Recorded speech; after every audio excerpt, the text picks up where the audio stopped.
She can't stand rich men who think money counts as personality.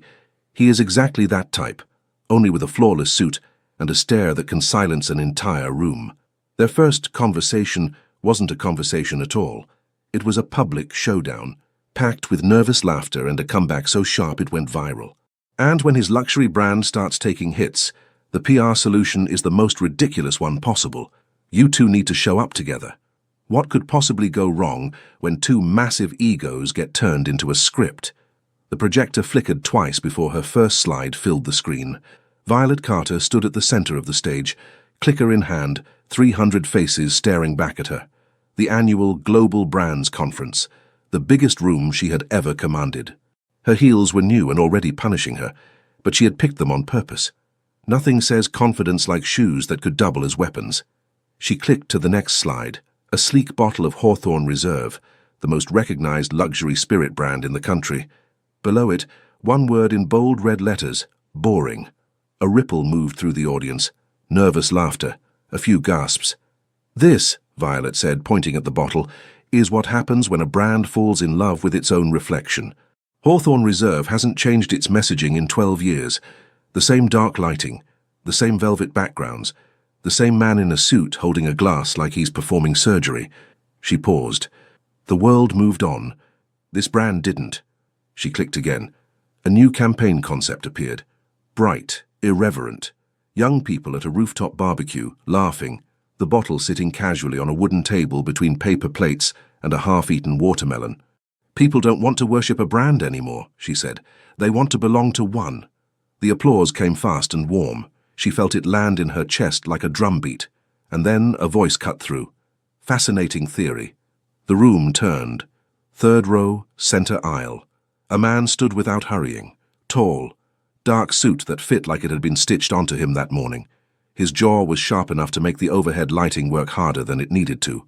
Miles Hawthorne, CEO of Hawthorne Spirits International, owner of the very brand she had just called boring to its face.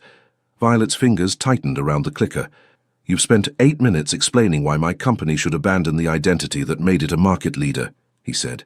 His voice carried the way expensive things do without effort. I'm curious. What exactly qualifies you to tell a brand worth $4 billion that it's doing it wrong?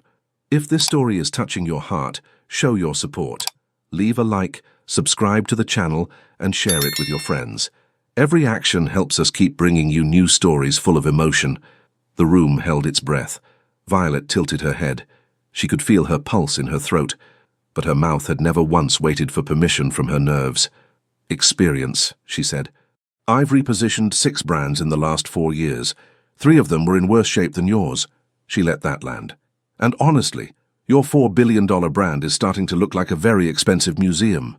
Someone in the back row let out a laugh they clearly hadn't planned. Miles didn't blink. A museum preserves value. What you're proposing would turn it into a yard sale. A yard sale implies someone would actually show up, she shot back.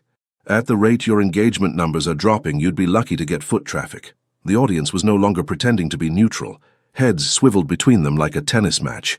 A woman near the front had her phone out, recording. Miles stepped into the aisle, hands in his pockets, and looked at her with a calm that bordered on insulting. I appreciate creativity, Miss Carter. What I don't appreciate is someone mistaking provocation for strategy. Violet smiled. It was the kind of smile that had gotten her out of trouble, and into it in equal measure. And I don't appreciate someone mistaking stubbornness for standards. But here we are. The moderator stepped in before the next volley, thanked both speakers, asked the audience to hold questions for the networking hour, but the damage, or the magic, was already done. By the time Violet stepped off that stage, her hands were shaking. Not from fear, from adrenaline. She hadn't planned to go that far. But something about the way he stood there, so certain, so untouchable, had made her want to crack the glass. She grabbed her bag from the speaker lounge and nearly made it to the elevator before her phone buzzed. Then buzzed again. Then didn't stop. Her best friend, Dana, had sent 14 messages in 3 minutes. The most recent one was just a link and 5 exclamation marks. The video was already everywhere.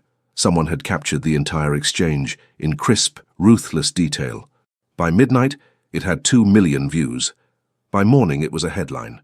Ad exec destroys billionaire CEO on stage sat next to Hawthorne fires back at rogue consultant. Memes appeared, edits with dramatic music.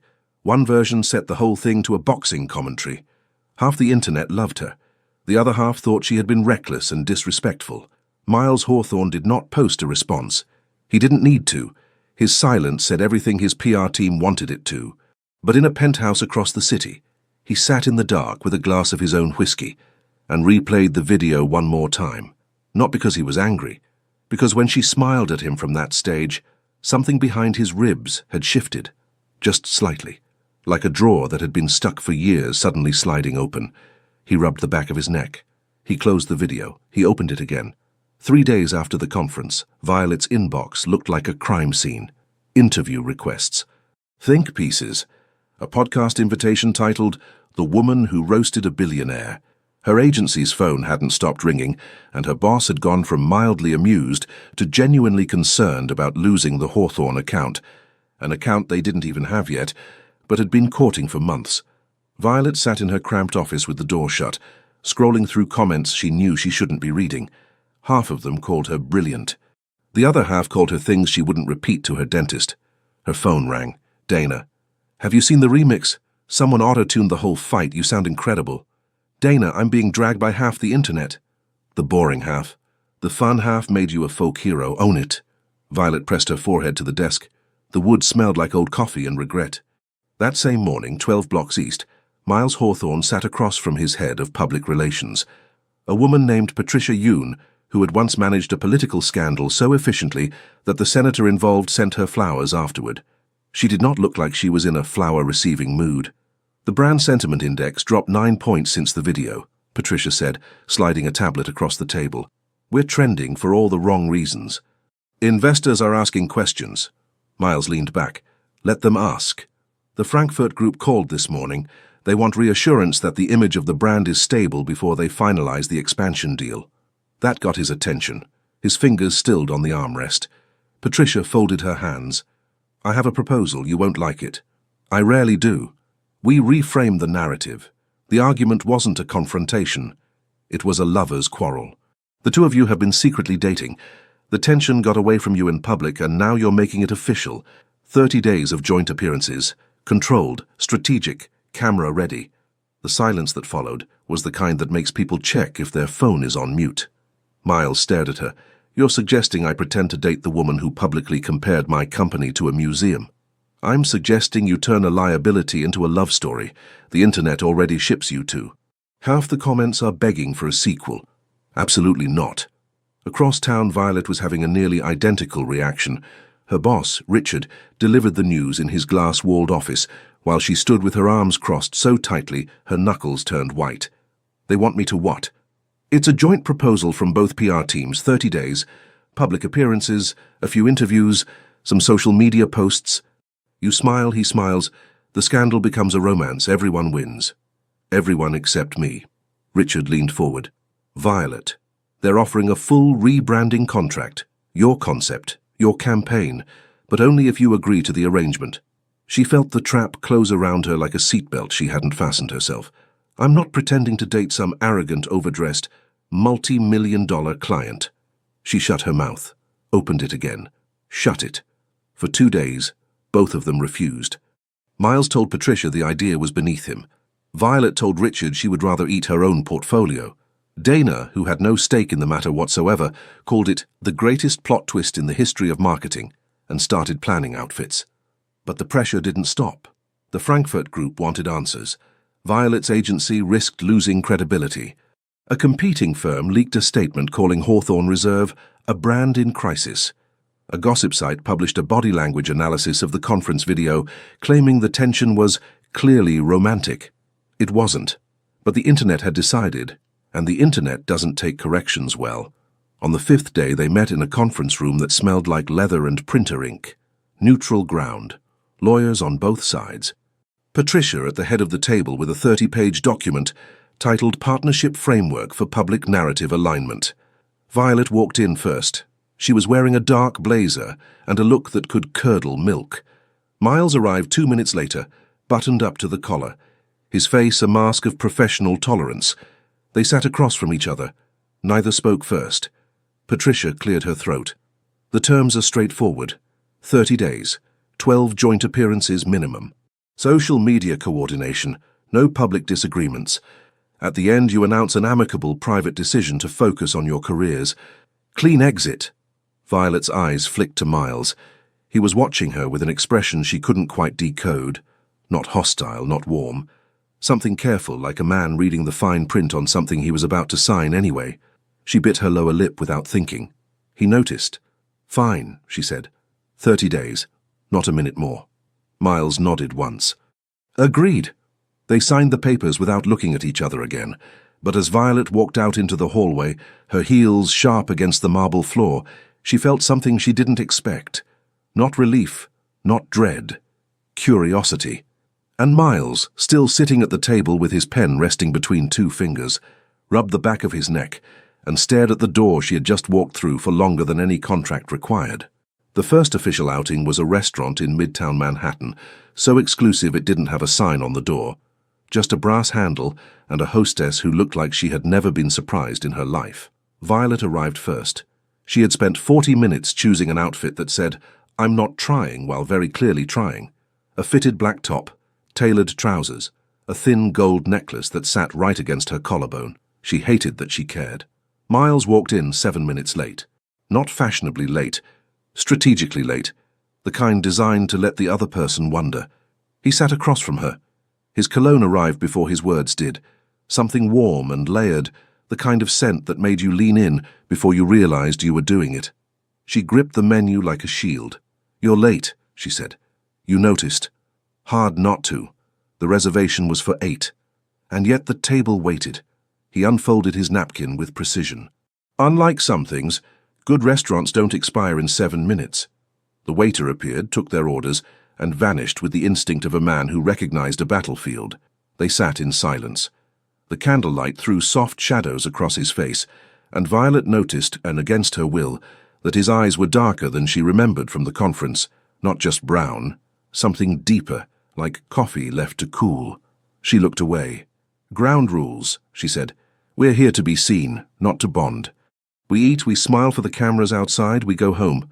Agreed. And stop looking at me like that." "Like what?" "Like you're evaluating a quarterly report." The corner of his mouth twitched. Almost a smile. Not quite.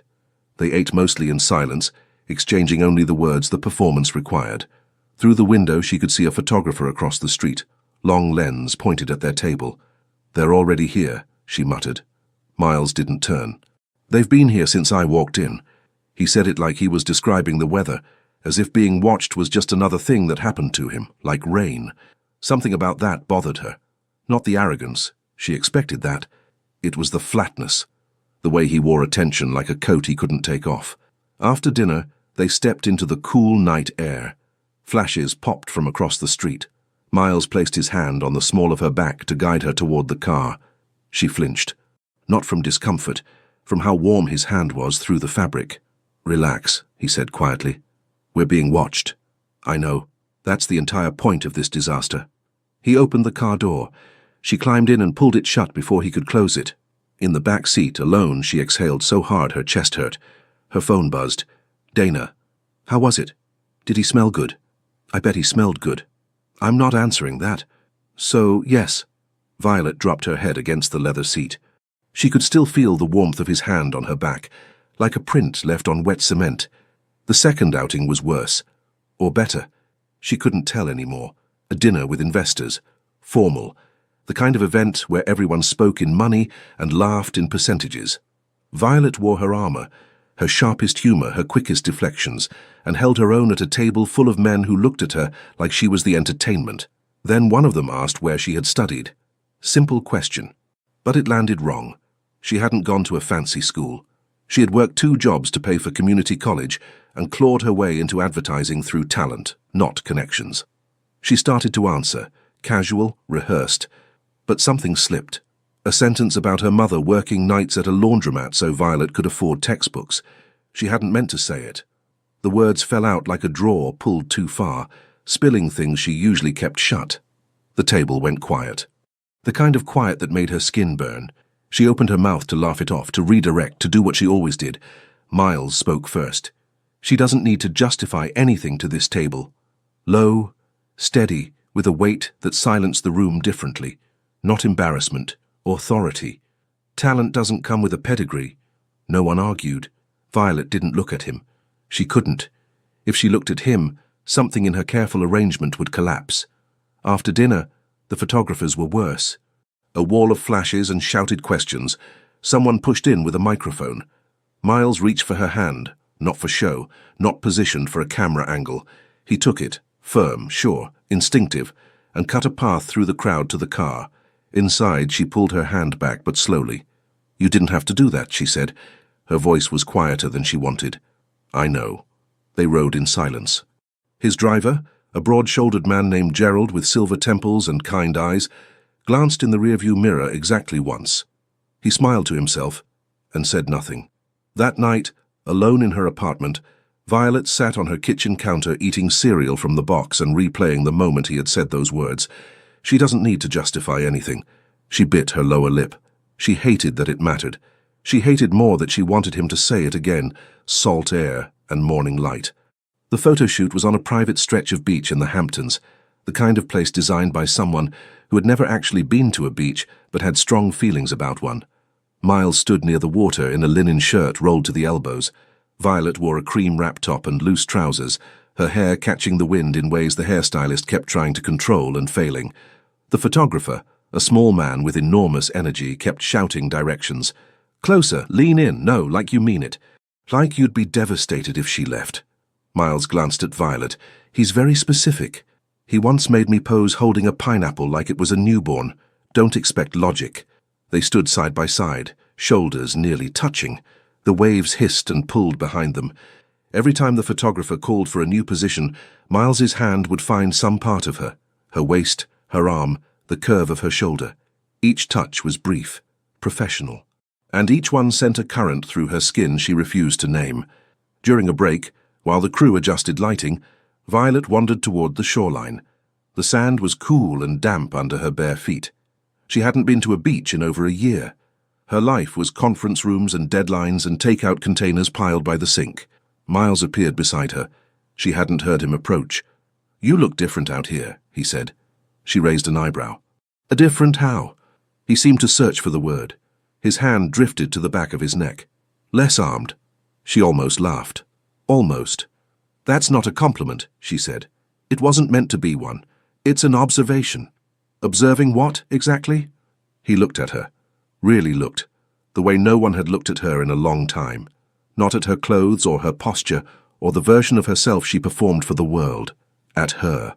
"That you're tired of pretending too," he said quietly. The wind picked up. Her hair whipped across her face and she pushed it back with both hands, blinking against the sand. And then a wave, unexpected, aggressive, clearly not part of the production plan, surged up and soaked them both from the knees down. Violet yelped. Miles jerked backward, his expensive shoes completely ruined. She looked at his face. He looked at his shoes. And Violet laughed. Not the polished, camera-ready laugh she had been performing for weeks. A real one. Loud and messy and full of surprise. Miles stared at her. His mouth opened, then closed. Then, slowly, like something cracking, he smiled. Not a half smile. Not a press photo smile. A real one. The kind that changed his entire face. The photographer screamed with joy and fired off 30 shots in 10 seconds. Neither of them noticed. 2 nights later, a company gala at the Hawthorne Spirits headquarters. Crystal chandeliers, live jazz, a bartender who treated every cocktail like a small performance. The marketing team had planned every minute of their appearance, arrival together, 2 interviews, 3 photo ops, departure by 11. What they hadn't planned was the band switching to something slow. Violet was mid-conversation with a journalist when Miles appeared at her side. He didn't ask. He extended his hand, palm up, and waited. She looked at the hand, then at him. "This isn't on the schedule," she whispered. "I know." She took his hand. They moved to the edge of the floor. His palm settled on the small of her back. Same spot as that first night at the restaurant. But this time she didn't flinch. Her fingers found the fabric of his jacket just above his shoulder, and she felt the warmth of him through the wool. They swayed, more than danced. The music was low. something with a saxophone that made the air feel thicker. She could smell his cologne again. She was starting to recognize the layers, the cedar underneath, the something softer she couldn't place. Her skin prickled where his thumb traced a small, absent circle on her back. He felt it, the goosebumps rising under her top. He looked down at her, and whatever he saw in her face made his hand press firmer, not pulling her closer, just holding on. "You're quiet," she said. "I'm thinking. Dangerous. For both of us." She looked up. His dark eyes held something she couldn't decipher, something more than the careful control he wore like armor. It was intense, almost raw, and it made her breath catch in a way she covered with a small cough. The song ended. They stepped apart. The distance felt wrong, like peeling off a bandage that had started to heal the wound. Later that week, she found a mint candy on her desk at the agency. No note, no explanation. Just the exact brand she always dug through her bag for after her morning coffee. She held it in her palm and stared at it for a long time. Nobody knew about that habit. Almost nobody. She unwrapped it slowly, placed it on her tongue, and thought about a man who noticed things he had no business noticing. In his office across town, Miles added her favorite restaurant to his delivery contacts and told himself it was efficient planning. He rubbed the back of his neck. It wasn't. Gerald had been driving for the Hawthorne family for 19 years. He had survived 3 CEOs, 2 corporate mergers, and a particularly aggressive squirrel that once got into the company garage. But watching these two in his rearview mirror was starting to test his nerves. It was a Tuesday. Violet had a meeting at the Hawthorne offices to discuss the rebranding campaign, the real one, the work she was actually being paid to do.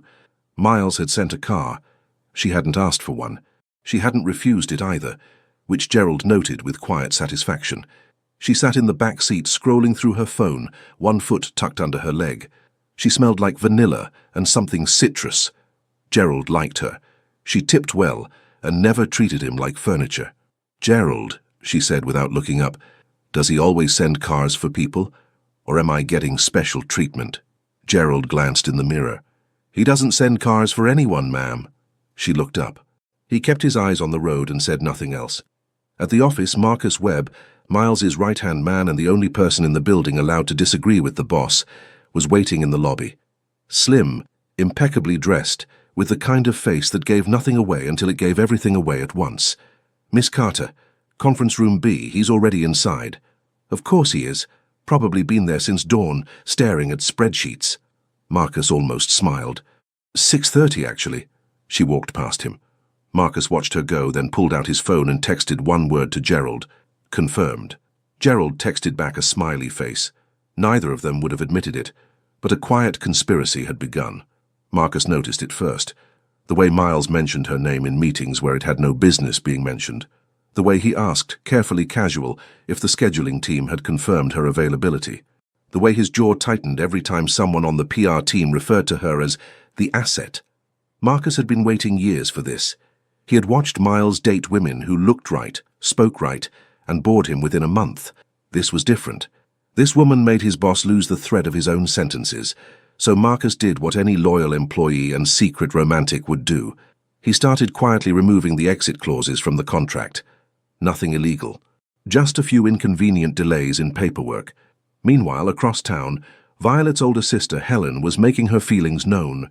Helen Carter did not do subtlety. She was 5 years older, 6 inches shorter, and 10 times more suspicious of any man in a suit. "You're glowing," Helen said over the phone. Her tone made it sound like an accusation. "I'm not glowing. I'm stressed. Stress can look like glowing under the right lighting. I've seen the photos, Vi, the beach ones." "That's not stress." Violet pressed her lips together. "I'm not saying he's bad," Helen continued. "I'm saying this whole thing is a terrible idea. Fake relationships don't stay fake. Someone always catches feelings, and it's always the one who can least afford to. I'm not catching anything.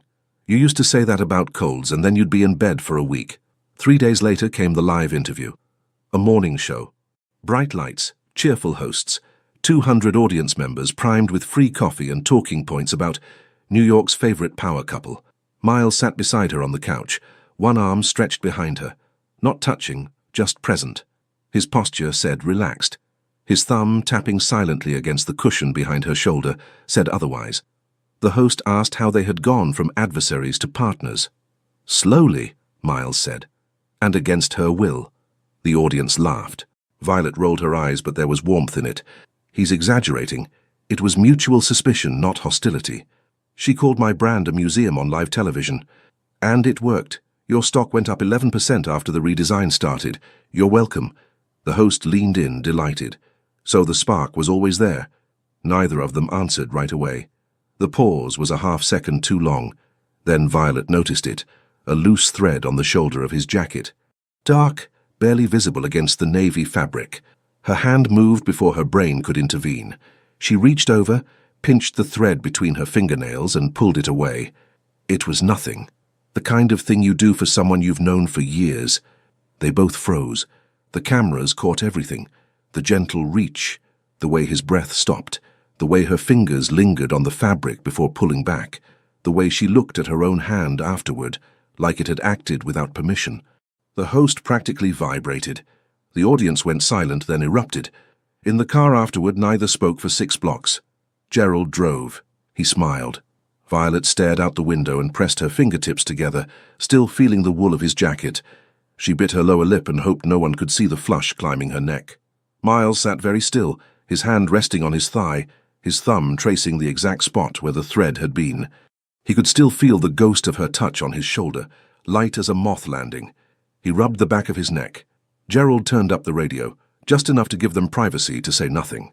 16 days into the contract. Violet was losing count of the dinners, the photo ops, the rehearsed smiles. She was not losing count of the moments that fell outside the script. The food deliveries had started a week ago. Every time Miles ordered lunch for a working session, it came from her favorite place, a tiny Italian restaurant on 9th Avenue, where the owner still wrote orders on paper, and the bread arrived warm. Violet had mentioned it once in passing, weeks ago. He never said a word about it. The containers just appeared. She told herself it meant nothing. She told herself he probably had an assistant handling it. She told herself this while eating the best penny she'd ever tasted and staring at his handwriting on a sticky note. Extra bread. You always eat the bread first. She peeled the note off and put it in her jacket pocket. She would throw it away later. She didn't. That evening they attended a hospitality conference at a hotel in Greenwich Village. Miles gave a keynote about brand evolution. Measured, intelligent. Violet sat in the second row and tried not to notice how his voice dropped half a register when he made an important point. She noticed. The mingling dragged for hours. By 10 o'clock, she had slipped away. The hotel had an interior garden, a small courtyard hidden behind glass doors, enclosed by ivy-covered walls and lit by low lanterns. Stone benches, a fountain that barely whispered, and the kind of quiet that made the city feel far away. Violet sat and kicked off her heels. The stone was cool under her feet. The air smelled like damp earth and jasmine, and for the first time in weeks she could breathe without an audience. She didn't hear him come in. You disappeared. Miles stood at the entrance, jacket off, sleeves rolled, tie loosened. His hair was slightly out of place, which she had never seen before. I needed 5 minutes without someone asking how we met, she said. He sat beside her, not close, not far. The exact distance of someone who didn't trust himself to be closer. 17 people asked me tonight, he said. I've told the story so many times I almost believe it. She hugged her knees. That's the problem, isn't it? He looked at her. I'm starting to forget which parts are real, she said. Her voice had lost its sharpness. What remained was raw and tired and honest. The fountain murmured. A breeze moved through the ivy. I think about the beach, he said. The wave that ruined my shoes. She almost smiled. Those were expensive shoes. I don't care about the shoes. He paused. His hand went to the back of his neck, then dropped. I care that you laughed. I'd never heard you laugh like that. The air between them thickened like the moment before rain. She looked at her hands. Miles, I know. This isn't part of the deal. I know that too. She should have stood up. She should have put her heels back on and walked through those glass doors and called Dana and made a joke about the whole ridiculous night. Instead, she stayed. He turned toward her slowly. His hand lifted, hesitated, then settled against her jaw. His thumb brushed her cheek, and the callus on his finger caught slightly against her skin. She stopped breathing. His eyes searched hers. Dark, intense, full of something that made her chest ache. She didn't pull away. He kissed her. Slow. So slow it felt like falling. His lips were warm, tasting faintly of whiskey. The hand on her jaw slid to the back of her neck, fingers threading into her hair. Her hands found the front of his shirt, not pulling, just holding on, like gripping the edge of something she wasn't ready to release. The kiss deepened without rushing. His other hand found her waist, warmth seeping through the fabric. She leaned into him, not because a camera demanded it, not because a contract required it, because her body had stopped pretending before her mind had. When they pulled apart, his forehead rested against hers. Their breathing was uneven, tangled, loud in the quiet garden. "That wasn't in the schedule," she whispered. He almost laughed. "No." She pulled back and looked at him. Her lower lip caught between her teeth. He watched her bite it. And something in his expression, that careful, disciplined control, cracked wide open. "We should go back inside," she said. "We should." Neither moved. The jasmine sweetened the air. The fountain kept its low confession. When they returned to the party, they entered through separate doors. She went left. He went right. They did not look at each other for the rest of the evening.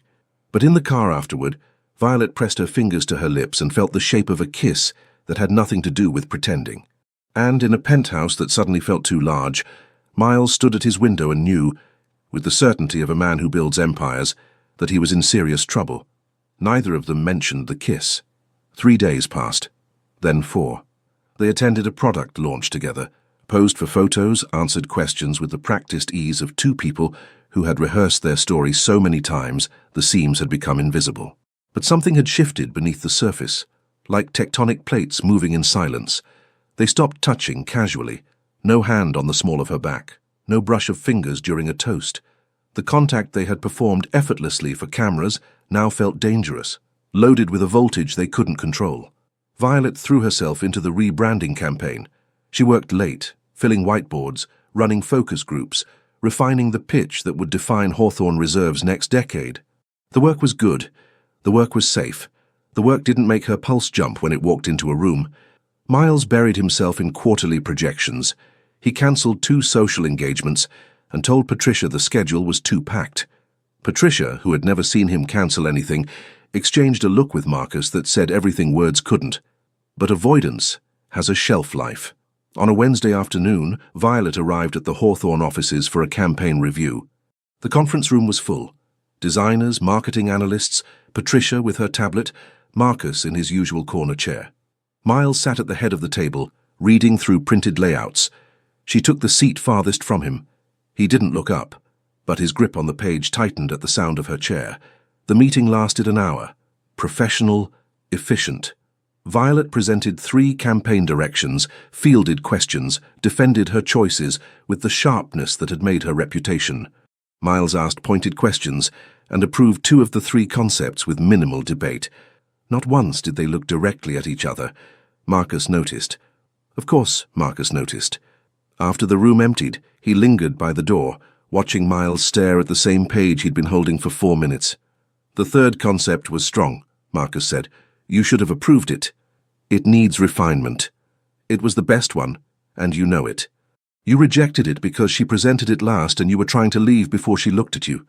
Miles set down the page. His jaw tightened. Marcus stepped closer. "I've known you 11 years. I've never seen you run from anything. Not a hostile board, not a failed deal, not the Frankfurt negotiation that almost collapsed at midnight. But one woman sits across a conference table and you can't hold your own pen straight. That's enough, Marcus. It's barely a start." Marcus straightened his cuffs. "She's not a business problem you can restructure. She's a person, and she kissed you back." Miles said nothing for a long time. Marcus left. He had said what needed saying. The rest wasn't his to push. That same night, Dana called Violet for what she called an emergency emotional audit. "You've been weird for 5 days. I can hear it in your texts. You're using periods. You never use periods. I'm being grammatically responsible. You're being emotionally constipated. What happened?" Violet lay on her couch, staring at the ceiling. A takeout container sat untouched on the coffee table. She hadn't ordered from her favorite Italian place. She couldn't. "He kissed me," she said. The silence on Dana's end lasted exactly 1 second. Then a shriek so loud Violet had to pull the phone away from her ear. When? Where? Details, all of them, now. It was at the hotel, in the garden, it was... She pressed her hand over her eyes. It was real, Dana. That's the problem. Dana's voice softened. Just a fraction. Why is that a problem? Because in 2 weeks this contract ends, and he goes back to being a billionaire who drinks his own whiskey, and I go back to my apartment where the radiator sounds like a dying cat. We're not the same. You weren't the same when he held your hand through that crowd either. Didn't seem to bother his hand. Violet rolled onto her side and curled her knees toward her chest. I can't fall for him, it doesn't make sense. Sweetie, since when does any of this make sense? You fake dated a man you publicly humiliated and now you're moping because his kiss was too good. None of this is in the manual. In the days that followed, the avoidance continued, but it started leaking. Small things. He approved the third campaign concept via email, adding a single line. You were right, it's the strongest one. She replied with a professional thank you that took her 20 minutes to write. He started carrying mint candies in his pocket again. She noticed the bag from her restaurant in the office trash and felt something warm settle behind her ribs. Gerald, driving Miles home one evening, broke a long silence with the gentleness of a man who had earned the right. She asked about you today. Miles looked up. What did she ask? If you seemed okay. Gerald paused. I told her you were miserable.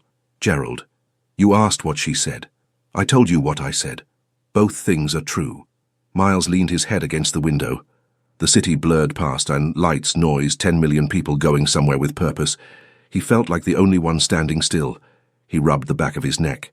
Gerald watched the mirror and kept driving. The charity gala was held on a rooftop overlooking the East River, the skyline glittering behind floor-to-ceiling glass.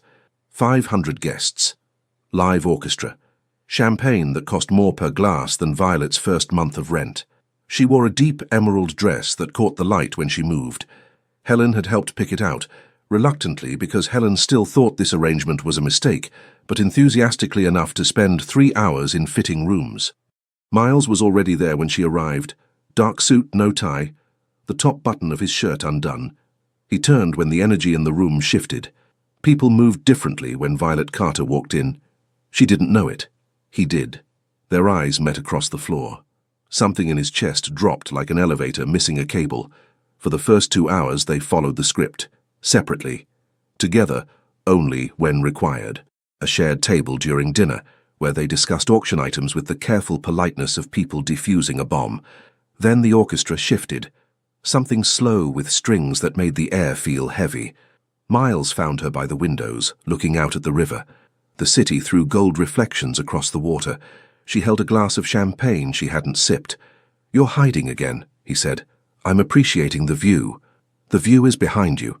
She turned. He wasn't looking at the skyline. His dark eyes held that intensity she had been avoiding for weeks, direct, unguarded, a little reckless. She set down her glass. Don't say things like that. Why not? Because I'll believe you. He held out his hand. She took it. They didn't dance so much as orbit each other, her hand on his shoulder, his on her waist, the space between them shrinking until she could feel his heartbeat against her collarbone. It was faster than she expected. I can't keep doing this, she whispered. Doing what? Pretending I don't feel this. His hand stilled, his breath caught. The controlled, disciplined man she had fought on a stage disappeared, and what was left was someone vulnerable and terrified and completely present. Then stop pretending, he said. They left without telling anyone. Gerald pulled the car around without being asked. The ride was silent, not awkward, charged. She sat close enough that their shoulders touched, and neither pulled away. His apartment was high above the city, quiet.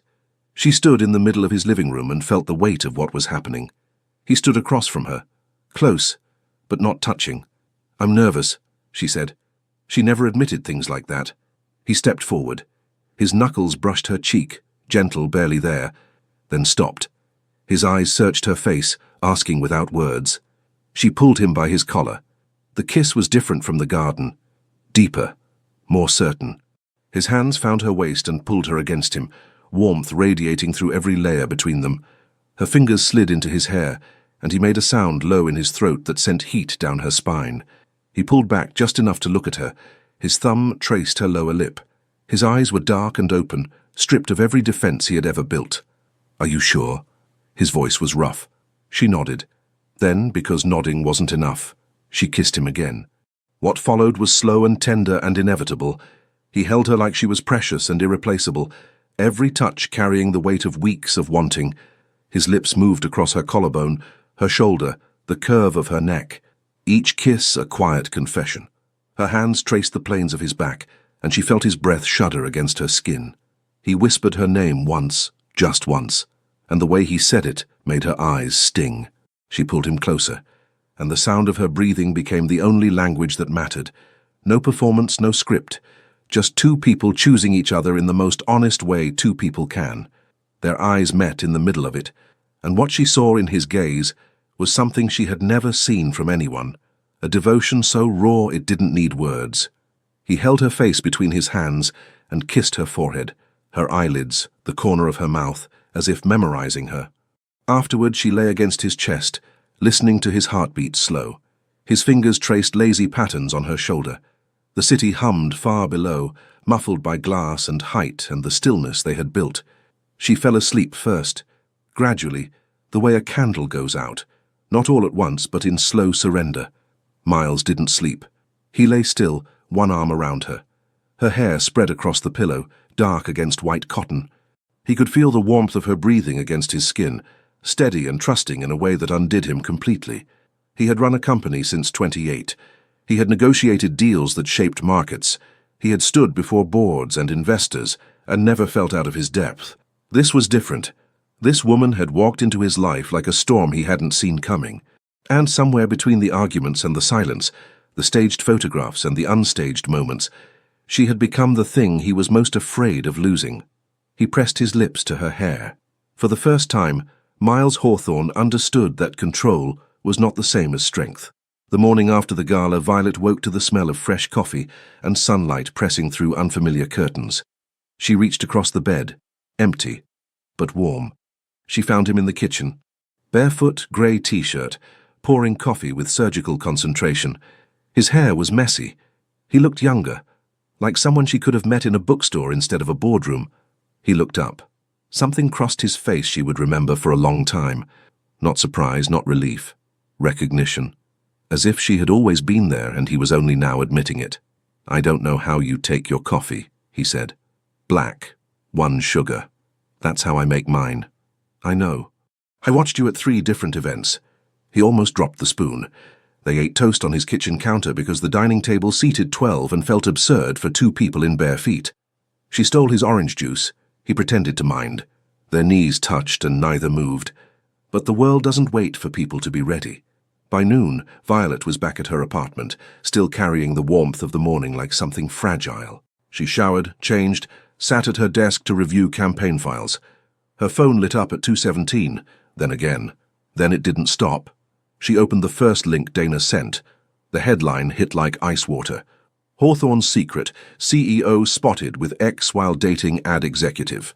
Below it, photographs.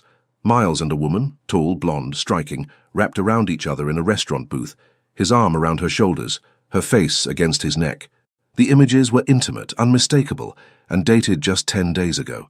Violet's hands went cold. She scrolled. More photos. A parking garage, a hotel lobby, each image stamped with recent dates, each one a knife. She put the phone down, picked it up, put it down again. The woman was Natasha Cole, Miles's ex. Violet had heard the name once from Marcus. She hadn't asked questions then. Now she couldn't stop knowing. Dana called. Violet didn't answer. Helen called. She didn't answer that either. She sat on the edge of her bed and felt something collapse inside her that she hadn't realized she'd been building. Trust. She had trusted him. Not because of the contract or the cameras, because of the mint candies in his pocket, the food from her restaurant, the way his hand trembled against her cheek the night before. Miles called at 4. She watched his name pulse on the screen until it stopped. He called again at 4:12, 4:30, 5. At 5:15, a message. "The photos are old. Natasha manipulated the dates. I can explain everything. Please pick up." She didn't. At 6, he was at her door. She knew before the knock. Gerald's car idling at the curb below. She opened the door but didn't step aside. He looked wrecked. Wrinkled shirt, tight jaw, and something in his eyes she had never seen. Panic. "The photos are from last year," he said. "Before the conference. Before any of this. Natasha released them with altered timestamps. Marcus is tracking the metadata. See, we can prove it. It doesn't matter." "It does matter. I would never—" "You would never what?" Her voice cracked. She hated that it cracked. "Make me feel like an idiot, because that's exactly how I feel. The whole country watched me fall for a man who was apparently with someone else the entire time. I wasn't with her. Not for a single second. The pictures say otherwise. The pictures are a lie." She shook her head. Her lower lip was caught between her teeth, and he could see the tremble she was trying to hide. "I promised myself I would never be this person," she said quietly. "The woman who ignores the red flags because the feelings are too big. Violet, don't. Sharp enough to cut glass. Don't say my name like that when I can still smell your cologne on my pillow." He flinched. His hand went to the back of his neck and stayed there, gripping hard. "I need you to go," she said. "If you'd just let me—" "I need you to go, Miles." 3 seconds. She counted them. Each one landed like a stone in water.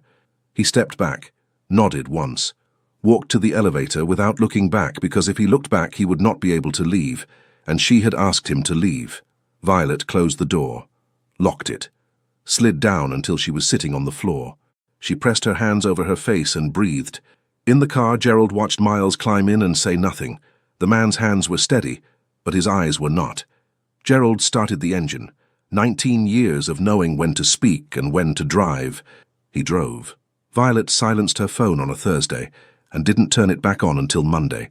She closed her laptop, turned off the television, cancelled 2 client meetings, and told Richard she needed personal time without explaining why. Richard, who had seen her work through a flu, a broken wrist, and the time a pigeon flew into the office window, did not argue. Her apartment became a cocoon of closed curtains and unanswered doors. She ate cereal standing at the sink. She took baths that lasted too long and went cold before she noticed. She reread the same page of a novel 4 times without absorbing a single word. Helen came on Saturday. She didn't knock. She used her spare key, walked in with grocery bags, and found Violet on the couch in the same sweatshirt she'd been wearing for 2 days. "You look terrible," Helen said. "Thank you." Helen set the bags on the counter and began putting things away with the efficient silence of someone who had been taking care of her little sister since they were children. Eggs, bread, soup, the practical food of survival. "I won't say I told you so," Helen said. "You just did." "No. What I said is that I won't say it. There's a difference." She folded the empty bags. "Are you eating? Cereal counts." "Cereal does not count." Helen made eggs. Violet ate them because it was easier than arguing. They sat together on the couch, and Helen didn't ask questions, didn't push, didn't fill the silence with advice. She just sat there, solid and warm, the way she had sat beside Violet after their mother's back surgery, after Violet's first real heartbreak at 23, after every moment when the world tilted sideways and someone needed to be the ground. Across the city, Miles was unraveling in a quieter, more expensive way. He went to the office. He sat in meetings. He signed documents and approved budgets and responded to emails with his usual precision. But Marcus, who sat in on every meeting, could see it, the hollow space behind the efficiency. Miles was operating on autopilot, and the fuel was running out. He stopped eating lunch. He stayed at the office until midnight, then later, as if work could fill the space she had left. His apartment felt hostile. The kitchen counter where they'd sat with toast, the pillow that still carried a trace of her shampoo. He didn't wash the sheets for a week, and he hated himself for it. Marcus investigated the photographs with the tenacity of a man solving a personal grudge. It took him 4 days. He tracked the original image files through the photographer's agency, pulled metadata that proved the photos were 11 months old, and traced the leak to a publicist connected to Natasha Cole. He brought the evidence to Miles on a Tuesday morning. A folder, printed documents, digital timestamps that couldn't be disputed. Miles looked at the folder. "Send it to her." "I tried. She blocked my number. She blocked yours. She won't answer Dana's calls about anything related to you." Miles stared at the window. The city stretched out below him, indifferent to his problems. "She thinks I betrayed her," he said. Not angry, not defensive, just broken in a way Marcus had never heard before. "Then prove her wrong." "She doesn't want proof. She wants distance." Marcus set the folder on the desk and straightened his tie. "With respect, sir, that's the dumbest thing you've ever said. And you once turned down a merger with a handshake because you didn't like the man's shoes." Miles almost smiled. Almost.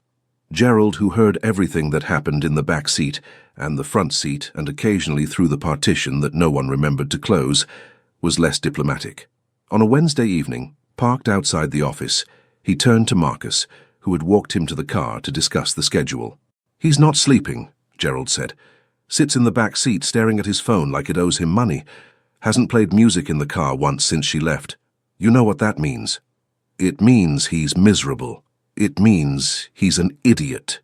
Gerald's voice was gentle despite the words. "She sits in my car too, you know. Or she did. Cried once on the way home from an event. Thought I couldn't hear. I turned up the radio, same as I do for him." He shook his head. "If that man doesn't go after her, I'll do it myself." Marcus leaned against the car and looked up at the building, at the light still burning on the top floor. "He will," Marcus said. "He just doesn't know it yet." "Well, tell him to hurry up. I'm running out of radio stations." Inside his office, Miles sat alone. The folder of evidence lay open on his desk. The proof was there, clear, undeniable. But proof wasn't what she needed. She needed him to show up, not as a CEO with documentation. As a man who had fallen in love and was willing to stand at her door and say it out loud. He rubbed the back of his neck. He wasn't ready, but he was getting closer. 2 weeks after the photos. A Tuesday morning that started like every other. Grey sky, cold coffee, the radiator groaning its usual complaints. Violet stood in her bathroom staring at a plastic stick on the edge of the sink. 2 lines. She picked it up, set it down, picked it up again. She bought 3 more tests from the pharmacy. Different brands, as if the problem might be loyalty to one manufacturer. 6 lines total. She sat on her kitchen floor with her back against the cabinet and stayed there until the light outside changed from grey to orange to dark. She didn't cry. The feeling was too big for crying. It sat in her chest like a stone dropped into still water, and the ripples hadn't reached the edges yet. A baby. His baby. The man she couldn't talk to. The man whose face she still saw when she closed her eyes. The man whose cologne she had finally washed out of her pillowcase, only to miss it so badly she couldn't sleep. She called Dana at 11 that night. "I need you to come over, and I need you to swear on everything you love that you will not tell a single living person what I'm about to say." Dana arrived in 22 minutes, wearing pajama pants and a coat over a tank top. She had brought chocolate, tissues, and ginger ale, because Dana always prepared for every possible emergency. Violet told her. Dana's mouth opened, closed, opened again. "Oh my God. Yeah. Oh my God. You said that." Dana sat heavily on the couch and stared with the wide, glassy expression of someone processing too much at once. Then her hand found Violet's and squeezed. "Okay," Dana said. "We're going to figure this out. I don't even know what this is yet. That's why I said we." She squeezed harder. "Are you scared?" Violet looked at her best friend. The answer was so obvious she didn't bother saying it. Dana stayed the night. She slept on the couch with one arm hanging off the edge and her phone clutched to her chest. Violet lay awake, one hand resting on her stomach, waiting for an answer from someone who didn't have words yet. The secret lasted 23 hours. Dana tried. She went to work and kept her mouth shut through 2 meetings, a lunch break, and a phone call with her mother where she nearly bit through her tongue. But by 4 in the afternoon the wait was unbearable. She didn't call Miles. She wasn't that reckless. She called Marcus. "Hypothetically," Dana said, and Marcus sat up straighter, because nothing good had ever followed that word. "If someone close to Violet had news that might be relevant to your boss's personal life, how would that be delivered?" Marcus was quiet for 3 seconds. "What kind of news?" "The kind that changes everything." "Hypothetically. Are we still speaking hypothetically? We both know we're not." Marcus closed his office door. "Tell me." Dana talked around it with the precision of someone technically keeping a promise while absolutely breaking it. She mentioned doctor's appointments, timing, how Violet had been sick 2 mornings in a row. Marcus understood before the second sentence ended. He sat at his desk for 10 minutes. Then he stood, straightened his tie, and walked to Miles's office. Miles was at the window. He had been at the window a lot lately. Marcus sometimes wondered if the man was watching the city or searching for her. "I need to tell you something. You should sit down." Miles didn't sit. He never did when asked, but he turned with the expression of a man bracing for another blow. Marcus told him. The silence that followed was unlike any in their 11 years together. Not cold or strategic. It was the silence of a man being rebuilt from the inside. Miles's hand went to his neck, dropped, went back. How far along? Barely audible. Early. A few weeks. Does she know that I know? No. Miles turned back to the window. The city blurred, not from the glass. He had already been planning to go to her. 3 nights of pacing, drafting speeches in his head and discarding everyone. He had already decided, but this was the wall crumbling. The last excuse to hesitate, gone. Not because of obligation, not because of duty. Because the woman he loved was carrying their child, and she was alone, and he had spent 2 weeks being a coward. "Cancel my afternoon," he said. Marcus was already reaching for his phone. "All of it." "Done?" Miles grabbed his jacket. At the door, he stopped. "Marcus." "Sir." "Thank you." Marcus watched him leave, and allowed himself for the first time in 11 years of professional composure, a very small, very satisfied smile. Gerald didn't ask where they were going. He already knew. Miles sat in the back seat with his hands on his knees, fingers spread, pressing down as if anchoring himself to something solid. The city streaked past the window, but inside the car the air was still. Gerald took the long way. He wanted to give the man time to breathe. "Gerald." "Sir." "If she tells me to leave again, I'm going to leave." Gerald adjusted the mirror. "No, you're not." Miles looked up. 19 years I've driven this family," Gerald said, warm and unhurried. "I've seen your father close deals, your mother host galas. You build an empire in the back of this car with a phone and stubbornness. But I have never seen you look at anything the way you look at that woman." He paused at a red light. "So, no, sir. Not tonight." Miles said nothing, but his hands relaxed against his knees. They arrived as the last light drained from the sky, purple above the rooftops, street lamps flickering on. Miles stood on the sidewalk and looked up. Her light was on. 3 flights of stairs, each step heavier than the last. By the time he reached her door, his heart was hammering so hard he could feel it in his teeth. He knocked. Silence. Footsteps. Slow, cautious, stopping on the other side. "It's me," he said. The door opened. Violet stood in an oversized sweater and no shoes. Her hair was pulled back loosely, shadows under her eyes that hadn't been there 3 weeks ago. She looked exhausted. She looked beautiful. She looked like she hadn't decided whether to let him in or shut him out forever. He stayed exactly where he was. "I'm not here about the contract," he said, "or the photos, or the press." She crossed her arms. "I'm here because 2 months ago, a woman called my company boring to my face, and I haven't been the same since." His voice was steady, but barely. "I fell in love with you. I fought it every day, and I lost completely." Her jaw tightened. Her eyes were filling. The photos were fake. Natasha manipulated the timestamps. Marcus has the proof, metadata, original files, a statement from the photographer's agency. But that's not why I came. His hand went to the back of his neck, then he forced it down. Not this time. This time he would stand with his hands at his sides and be completely exposed. "I don't know how to do this," he said. "I've spent my life controlling everything. Meetings, deals, outcomes, and you're the one thing I can't control. It terrifies me." A tear slipped down her cheek. She didn't wipe it. "I'm not asking you to forgive me tonight. I'm asking you to believe that there hasn't been anyone else. Not before the contract, not during, not after. Just you." He stopped. The rest was hers. Violet stood still, her lower lip trembling, caught between her teeth. In that way he had learned to read like a language only he spoke. Her voice came small and cracked. "You already know, don't you?" He swallowed, nodded. "I came for you," he said, "but now I have 2 reasons to never leave again." She broke. Not dramatically, not loudly. The way real people do, a breath that catches, a hand reaching out, a step forward that closes the distance between everything they've been and everything they could be. She walked into him and he caught her. His arms closed tight, pulling her against his chest. She pressed her face into his collar and let the tears come. One hand cradled the back of her head, fingers in her hair. The other wrapped around her waist as if the world might try to pull her away, and he would not allow it. They stood in the doorway. Not inside, not outside. In between. The hallway light buzzed. Somewhere downstairs, a neighbor's dog barked twice and went quiet. She pulled back enough to look at him.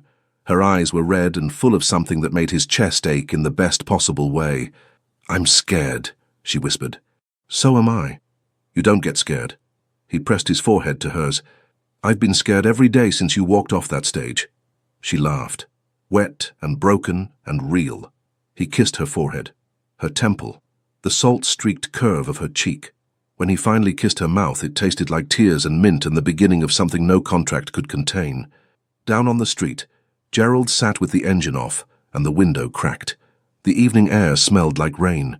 He pulled out his phone and sent Marcus one message. She let him in. Marcus replied in 4 seconds, about time. Gerald smiled, leaned his seat back and closed his eyes. He had a feeling he'd be waiting a while. They didn't announce anything. No press release, no social media post, no carefully staged photograph. They just started being together. Quietly, honestly, without a contract telling them where to stand. The first week was strange in the best way. Violet kept catching herself waiting for instructions. What event to attend, what to wear, where to smile. But there were no instructions anymore. Just Miles, showing up with takeout from the Italian place on 9th Avenue, and a look on his face like he couldn't believe she'd let him through the door. They argued on the second night. Something small. He rearranged her spice rack without asking, and she told him her kitchen was not a corporate merger he could restructure. He stared at her for 3 seconds, then laughed so hard he had to lean against the counter. She threw a dish towel at his head. He caught it, pulled her in by the wrist, kissed her forehead, and the argument dissolved into something warmer than either expected. Dana was insufferable. She called herself the architect of the reunion and demanded to be named godmother before there was even a conversation about godmothers. She texted Marcus daily with updates no one asked for. Marcus responded with single-word replies that somehow conveyed complete sentences. Helen reserved judgment for exactly one dinner. Violet brought Miles to Helen's apartment on a Sunday evening. Small, filled with books and the smell of roasted chicken and the warmth of a home lived in properly. Helen opened the door, looked Miles up and down and said, "You're taller than I expected. I get that a lot. Sit down. Don't touch anything breakable." Helen asked questions like a detective, casual on the surface, precision underneath. Miles answered without flinching. He didn't perform. He talked about inheriting a company he hadn't built, about learning to lead at 28, about the loneliness of decisions that affect thousands of people. Then, while clearing plates, Helen paused behind Violet's chair and saw it. Miles was watching Violet tell a story about a disastrous college presentation, hands waving, completely unaware of her audience, and he looked at her the way people look at things they've spent their whole life searching for. Helen set the plates in the sink. At the door, she pulled Violet aside and whispered, "Fine, he can stay." Gerald, naturally, had known from the start. The morning after the reconciliation, Miles climbed into the car, and Gerald simply said, "Good." Miles looked at him. "That's all I'm going to say. Good." But the following week, when Violet slid into the back seat heading to a doctor's appointment, Gerald had placed a small wrapped candy on the leather. Mint, her brand. She picked it up and met his eyes in the mirror. "He's not the only one who pays attention," Gerald said. She laughed, the kind that made Gerald's whole week. Weeks passed. The rebranding campaign launched to enormous success. Violet's concept transformed Hawthorne Reserve from a cold luxury brand into something people connected with. Sales climbed. The Frankfurt Group signed the expansion deal. Violet's belly grew, and with it, a softness in Miles his employees had never seen. He left meetings on time. He smiled in the elevator. He once asked the office manager about her daughter's soccer game, and the woman nearly fainted. One evening, 6 weeks after the reunion, Miles cooked dinner. This alone was remarkable. Violet had never seen him near a stove. The result was edible, if generous with salt, and they ate at her small kitchen table with mismatched plates and a candle he'd clearly bought that afternoon because the price tag was still on the bottom. After dinner, he leaned back and looked at her. "I have a question," he said. "If it's about the salt, I'm not answering." "It's not about the salt." He paused. Then, with perfect deadpan, in exactly the tone he had used at the conference, the one that started everything, he said, "I'm curious. What exactly qualifies you to tell a man worth $4 billion how the rest of his life should go?" She recognized it instantly. The phrasing, the cadence, the arrogance that had infuriated her on a stage in front of 300 people. Her eyes widened. He pulled out a small velvet box, opened it. A ring, elegant, simple, exactly her. "This time," he said, and his voice was no longer steady, "the answer can be gentler." She pressed her hand over her mouth. Her eyes filled. "I'll consider it," she whispered. He slid the ring on. It fit perfectly. She grabbed him by the collar, just like the first time, just like every time, and kissed him. The kiss tasted like salt and tears and the beginning of something permanent.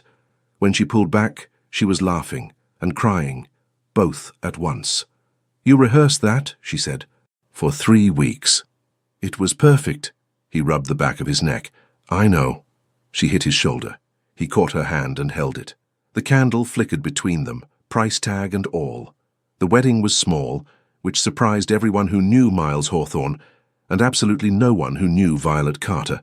60 guests, a garden terrace at a restored estate in upstate New York, with white chairs arranged beneath old maple trees and lanterns strung between the branches like low-hanging stars.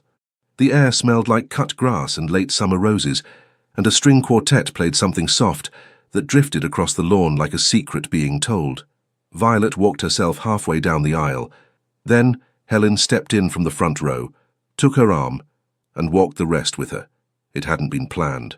Helen just stood up, smoothed her dress, and said quietly, "You're not doing this alone."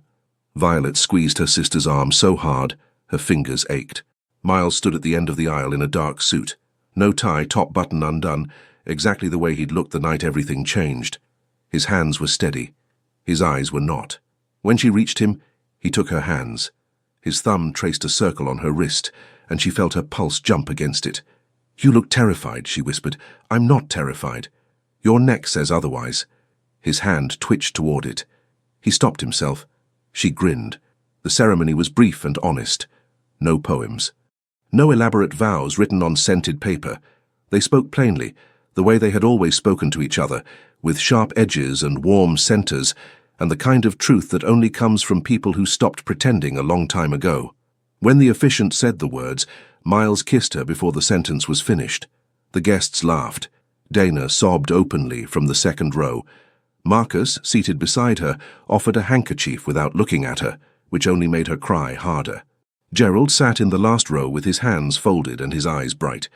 When Violet had invited him, he'd said, "I was coming whether you asked or not." At the reception, Dana gave a toast that was 2 parts heartfelt and 1 part chaos. She told the story of the phone call with Marcus, the 26-hour secret, and the moment she realized she had accidentally set in motion the most important reconciliation of 2 people she loved. "I'm not saying I'm responsible for this marriage," she said, holding up her champagne, "but I am saying that without me, these 2 would still be sulking in separate cars." Marcus raised his glass from across the room. "She's not wrong." Helen spoke next, shorter, quieter. She looked at Violet and said, "I spent your whole life trying to protect you from getting hurt. Turns out the bravest thing you ever did was let someone in anyway." She turned to Miles. "Take care of her. And if you rearrange her spice rack again, I'll know." Miles nodded gravely. "Understood." The night wound down slowly, the way good nights do, in soft light and low conversation and the clinking of glasses being set down for the last time. Violet danced with Gerald, who turned out to be an excellent dancer and a terrible singer, both of which he demonstrated simultaneously. Miles danced with Helen, who told him 3 things he would never repeat, and 1 thing that made him blink fast and look away. Later, alone on the terrace, Violet leaned against Miles and watched the lanterns sway. "We started with a fight," she said. "We started with you calling my brand boring in front of 300 people. It was boring. It was a $4 billion brand. Still boring." He kissed her temple. She closed her eyes. 1 year later, a Sunday morning. Sunlight through curtains. The apartment was different now, bigger but still messy in the way that only real homes are. Shoes by the door. A stack of campaign drafts on the kitchen counter. A pacifier balanced on a coffee mug. Their daughter, Lily, was 7 months old. She had her father's dark, intense eyes and her mother's stubborn mouth, and she had recently discovered that grabbing fistfuls of Miles's hair was the funniest thing in the known universe. Miles sat on the living room floor, the CEO of a $4 billion company, in sweatpants and bare feet, holding a baby who was systematically dismantling his dignity. Lily shrieked with delight. He winced, gently freed his hair, and she grabbed it again immediately. Violet watched from the doorway with her coffee, biting her lip to keep from laughing. "She gets that from you," Miles said. "The hair-pulling or the stubbornness?" "Both." A journalist had asked them weeks ago at a joint press appearance for the rebranded campaign how it all began. They had looked at each other across the interview table, the same way they had looked at each other across a conference stage, a restaurant, a dance floor, a garden, a hallway, and answered at the exact same time. By accident. The journalist smiled. The cameras clicked. But what came after? The choosing, the staying, the fighting and forgiving and building something real from something false. That was never an accident. That was the whole point. Gerald still drove them. Marcus still ran the strategy. Dana still couldn't keep a secret. Helen still worried.